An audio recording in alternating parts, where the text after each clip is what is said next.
I think building community ultimately is good business. Allagash is a family-owned business. Our purpose is brew with integrity and build community. And our £1 million grain pledge was really motivated by our build community purpose and core value. We pledged in 2016 to buy 1 million pounds by 2021 of Maine-grown, Maine-processed, and Maine-packaged grains.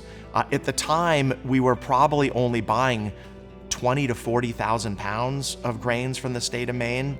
I honestly didn't think it would even be possible to get to 1 million pounds. But I thought if we could even get a quarter of the way there, or get half the way there, we would be making a huge impact on the local economy and the local community.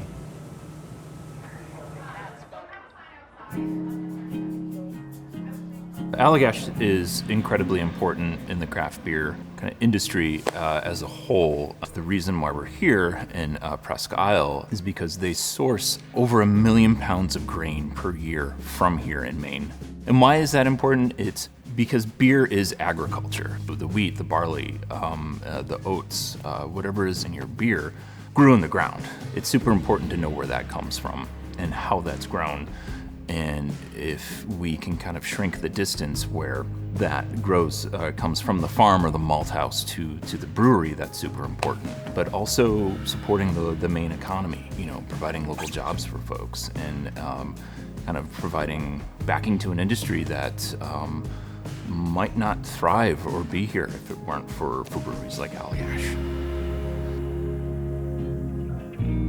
One of the things we knew would be very important when we announced this goal to get to 1 million pounds in 2016 was to work very closely with the farming community in the state on a few fronts. One front, our brewmaster Jason worked with them very closely to hit our specs.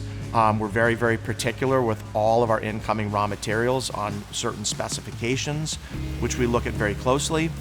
So he began to work with the local farmers on the specs that we needed to see to hit our quality standards. And we also worked with them to kind of map out what this growth from just a few thousand pounds a year to 1 million pounds a year would look like from an infrastructure perspective. The combines that they would need to harvest the grain, the storage silos that they need to store that quantity of grain, the malt houses that would be needed. And we really felt strongly about making a commitment to the farmers so they could feel confident if they were making an investment in this infrastructure that we'd be there to support them through this path to 1 million pounds.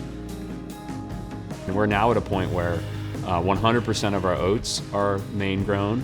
We use a fair bit of oats, and 100% of our white wheat is all from Maine as well.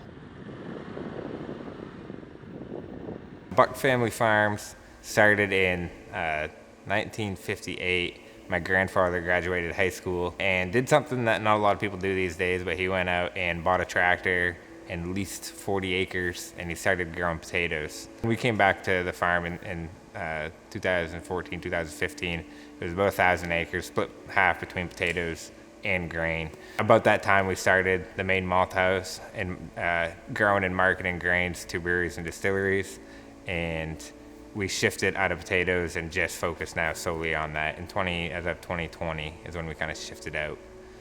And now we just focused on producing grains and processing them for breweries and distilleries in New England.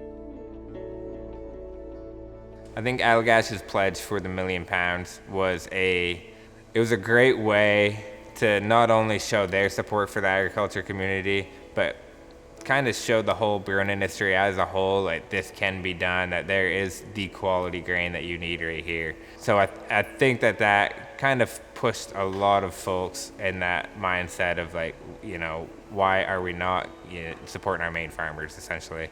Why are we outsourcing that if we can get the quality that we need right here?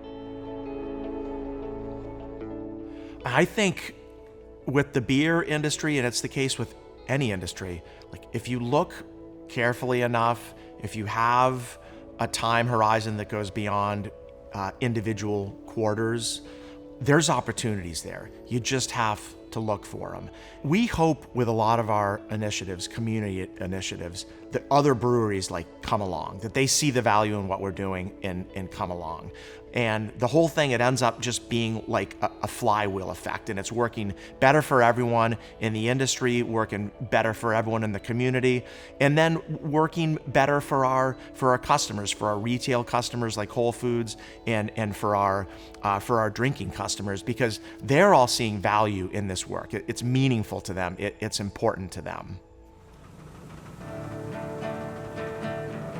I think their pledge has been tremendous for the whole food grain industry as a whole, because it highlights the agriculture connection that is often overlooked. Because you could have an American-made piece of furniture, but if the wood is coming from Europe, is it really an American piece of furniture type deal? So it's like same thing with your food. Like if you're getting your grains from Canada or from Europe, is it really an American beer? Is that what it's crafted of? So I think that's it. They have, with that pledge, brought that question to a lot of people's minds about that traceability.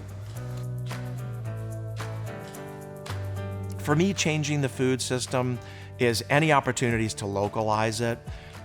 Realistically, especially with something like beer, it's not very feasible for us to localize everything. Hops don't grow great in Maine, but wheat grows great in Maine. Barley grows great in Maine. We're blessed with one of the most pristine municipal water supplies in Lake Sebago in the country.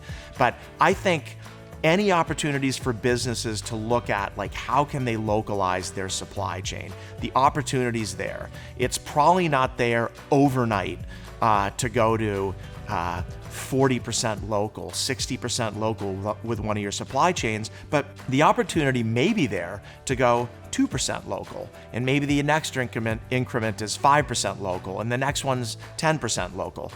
I didn't even think we'd hit 1 million pounds of Maine grains, but we did, and now we're at 1.8.